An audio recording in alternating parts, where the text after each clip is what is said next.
So you want to main Merlin, the Master Wizard. First, ask yourself, why do you want to main Merlin? You want to master multiple elements. You like a challenge. Damage, the more damage, the better. But before you choose to main him, it's good to know the cons of Merlin. His escape is not the greatest. He isn't the safest mage. Merlin is a SMITE Arthurian mage. SMITE has classified him as a hard god, and I agree, he is pretty hard. He's different and unique. If you're an experienced Merlin player, or you just love playing him, feel free to leave any of your own tips down in the comments below. In this guide, we're exploring Merlin in mid, jungle, and solo, going through his abilities, attack cancelling, combos, builds, counters, what not to do, and general combat tips. We'll be going through this guide from a Conquest perspective, but don't worry, you can easily implement this guide into other game modes as well. With that, let's go through Merlin's abilities. Merlin has 3 stances. This is unique and there is no other god with this many stances. To make it more simple, we will be going through each stance one at a time. First, we'll go through his passive, third ability, and ultimate, as this does not change in the stances apart from the ultimate effects. Merlin's passive, Overload. Every time Merlin casts a spell, he gains a stack of Overload. When Merlin next fires a basic attack, it will be augmented with lightning. This will deal extra damage to the first enemy. Straightforward passive, every time he casts a spell, he gains a stack which will deal extra damage on the next basic attack. His passive is basically Polynomicon, but like a very small version of it. Merlin's third ability, Flicker. Merlin's 3 is a teleport ability type. Merlin quickly teleports a short distance in front of him. This is his main escape. Merlin's ultimate, Elemental Mastery. Merlin's ultimate is a buff and AoE. Merlin explodes with energy in the stance he is currently in. During this time, Merlin can choose which stance to enter next. Enemies are dealt damage from both the explosion and implosion. They will suffer different effects depending on which stance you are in. If you are in the arcane stance, you will knock up your enemies. If you are in the ice stance, you will slow enemies for 20%. If you are in the fire stance, you will deal tick damage.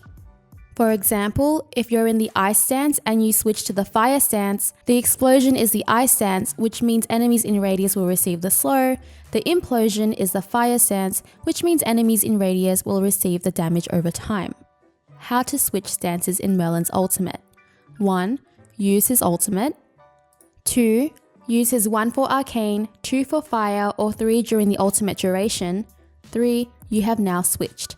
First, we're going to go through the arcane stance. Merlin's first ability, Eclipse. Merlin's 1 is a line ability type. Merlin conjures an orb that grows in size as it travels. This will deal damage every 0.4 seconds and marking enemies hit. Merlin's second ability, Vortex. Merlin's 2 is an AoE ability type. Merlin deploys a field of arcane energy at a location. After a delay, the vortex deals damage and pulls enemies towards the center. Now we'll be going through the fire stance. Merlin's first ability, Radiate. Merlin's 1 is a line ability type. Merlin channels a beam of intense fire for 2 seconds, dealing damage every 0.5 seconds. Each time Radiate hits an enemy, it applies a burn. This will deal additional damage over time. The burn will last for 2 seconds. Merlin's second ability, Dragon Fire. Merlin's 2 is an AoE ability type.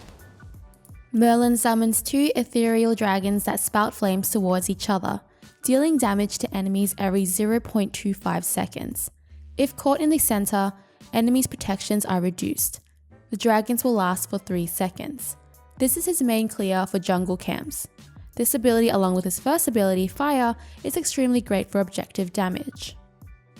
And lastly, the Ice Stance. Merlin's first ability, Frostbolt. Merlin's 1 is a line ability type. Merlin hurls a Frostbolt that explodes if it hits an enemy. This will deal an additional 20% damage if they are slowed. This ability is your main damage. Merlin's second ability, Blizzard. Merlin's 2 is an AoE ability type. Merlin creates a blizzard at a target location. After a brief delay, shards of ice will start hurling down every 0.5 seconds. Enemies hit take damage, and progressively will get more slowed when in the area. This ability is your main clear for minion waves. This ability is also your main CC. Now let's get into leveling priority for Merlin's abilities. For the first 5 levels, at level 1, his 2, at level 2, his 1, at level 3, his 3 if you feel like you need your escape early, otherwise his 2, at level 4, his 3 if you haven't picked it up yet, otherwise his 2, at level 5, his ultimate. For leveling priority, his second ability for increased damage and in his fire stance, decreased protection reduction as well. His first ability for increased damage, his ultimate for increased damage, his third ability for decreased cooldown. So basically 2, 1, 4, 3. For stance priority, I would start in the ice stance as it is the safest, it has great range, CC, and poke. The next stances are fire and arcane. It's really situational and up to your preference. I personally use the fire stance more over the arcane stance. Fire does the most damage but lacks in CC, and it's great for bursting enemies down. I would use this stance if you have CC from yourself, Gem of Isolation, or allies to set it up. It is also the most dangerous stance out of the 3 as it is closer range than the others. Arcane is the weakest stance damage wise, however, a few pros for it is that it's great at zoning, helping you escape, and can continue a CC chain from yourself or allies. It can be great in team fights if your team is lacking in CC. However, in my games, I prioritize fire in team fights as there was enough CC from my team and myself with Gem of Isolation. For solo and mid, I recommend the ice stance, clear with your second ability and then use your basic attacks or your first ability. If you're jungling as Merlin, fire stance is great for camp clear. To clear, put the camp minions between the dragons and then use your first ability and your basic attacks. Attack cancelling for Merlin. Attack cancelling allows for some extra damage. Basically, if you watch closely, it will cancel out some of the animation and go right into another basic or ability. This gives you consistent DPS and is not mandatory to learn if you don't want to.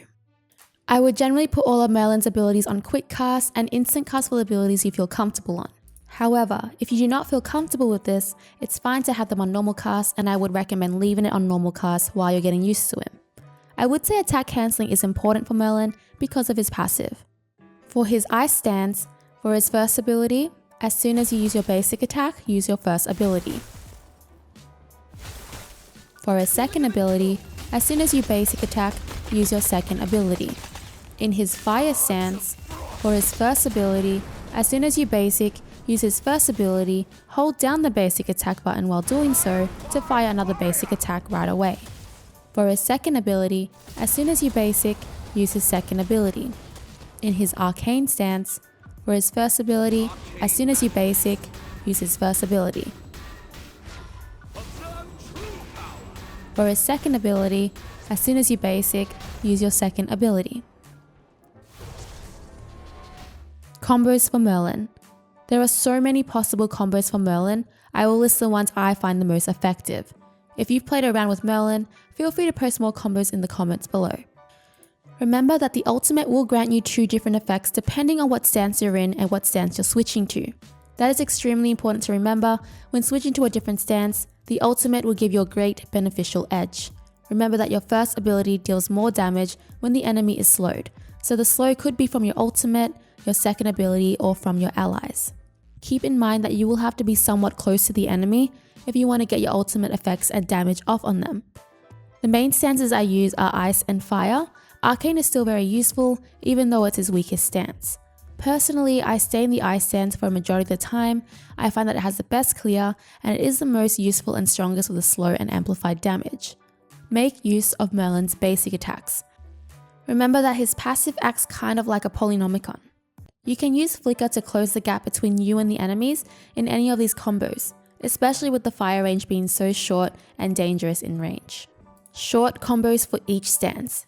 In Arcane, 2 and 1. In Fire, 2 and 1. In Ice, 2 and 1. An ice combo you can do if you have Gem of Isolation, Ice 1, Ice 2, Auto Attack, Ice 1. Ice to fire combos, 1 and 2, switch to fire, 2 and 1. Ice stance, 2 and 1, switch to fire, 2 and 1. An arcane combo, continue the CC chain combo, ice, 2 and 1, switch to arcane, 2 and 1. Advanced combo if you have full cooldown, 1, 2, 1, switch to fire, 2, basic, 1, basic. Builds for Merlin. Builds always depend on what kind of enemies you're up against. My builds in this video are just a general guideline. You can adjust accordingly depending on your game and situations. I would like to note that Merlin also values high CD. For a damage mid build, Mage's Blessing, Tier 1 of Chronos Pendant, Shoes of the Magi, Finish Chronos Pendant, Spear of the Magus, Gem of Isolation, Shaman's Ring, Rod of Tahuti. Other items you can build but not limited to are Divine Ruin for anti-heal, Book of Thoth, Obsidian Shard, Shoes of Focus for CD instead of early pen, Soul Reaver, Soul Gem, Doom Orb for increased mobility, Midgardian Mail for physical defense, Bancroft's Talons plus Typhon's Thing for a lifesteal build.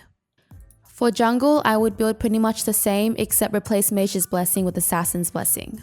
You could also try Doom Orb in that build as well for increased mobility. For solo, I would replace Mage's Blessing with Warrior's Blessing, Shoes of the Focus, Breastplate of Valor if you're against a physical solo enemy, or Genji's Guard, Voidstone, Spear of the Magus, Gem of Isolation, and then a situational item. Of course with solo it's really situational and keep that in mind. For Relics, Merlin generally picks up beads and Aegis Amulet. In solo, you should pick up Teleport Glyph. Counters of Merlin. Focusing Merlin. He's pretty squishy and while he does have a lot of abilities, I find that he is easy to kill if focus. Beads counter his CC. Bad positions. His escape is really short, it's not the best escape in my opinion. Winged Blade counters Merlin's slow. Not enough cooldown. Merlin's kit pretty much needs cooldowns to effectively use his kit. What not to do as Merlin. Do not put yourself in bad positions. Merlin's escape is not the best. It's a pretty short range. Do not get cocky. Yes, you have a lot of powerful abilities, but you're also not that hard to kill. Do not use the arcane stance in 1v1 close range situations unless they are getting away. Do not use your flicker to continue an engagement if you feel like you won't be able to get out or will be in danger or it's not worth it. General combat tips for Merlin. We will be doing the tips a bit different today. I will be giving you tips for each stance as well as a general combat stance in the end. Fire stance tips. The fire stance in my opinion is the hardest stance of all as you lack CC in the stance and it is the most dangerous stance. Gem of Isolation really helps you here. Once they take damage from your second ability, you can just go in and use your first ability. I would not use this stance if you don't have CC to set it up. Enemies can get out of this really easily. Ice stance tips. A Gem of Isolation tip for the ice stance. Usually you would be using your second ability before your first ability to apply the slow for 20% extra damage. However, you can actually just use the first ability without your second ability and Gem of Isolation plus amplified damage will still proc. This stance is the best for safe perk, CC and damage. I would recommend idling in this stance. Arcane stance tips. You can use Arcane to help you escape from enemies or help your allies escape from enemies. I got this great tip from LermyWermy. Feel free to check her out. She's super into Smite and helping out the community. To do this, use your first ability slightly in front of you and your second ability right under you. If they don't get pulled back by the second ability, they have to walk through a field of constant damage and a slow from Gem of Isolation. If they do decide to keep chasing and you have high cooldowns, you may be able to turn around and kill them or blink to safety. Arcane can also work nicely in teamfights when enemies are grouped up from taunts or other forms of group CC. It's just a nice stance to continue a CC chain from yourself or your allies. Do remember that the ultimate for Arcane has a knock-up effect, which can set up your other abilities. General combat tips. Remember that you will have to be close to the enemies to pull off your ultimate effects, which does put you in risky positions. I really recommend starting in your ice stance and always using the ice stance plus fire or arcane, depending on what you need or what you're comfortable with. Fire for insane damage, arcane to continue a CC chain, set up fights for your allies. And that is all for the Merlin guide. In the end, Merlin can have different playstyles and you'll find the way you'll like to play Merlin. If you would like to request a god guide or simply just to support me, you can find a coffee donation link in the description box below. Let me know what god you would like to main next in the comments. Subscribing and likes would be super rad, clicking the bell really helps me out. I hope to see you for the next one. Bye!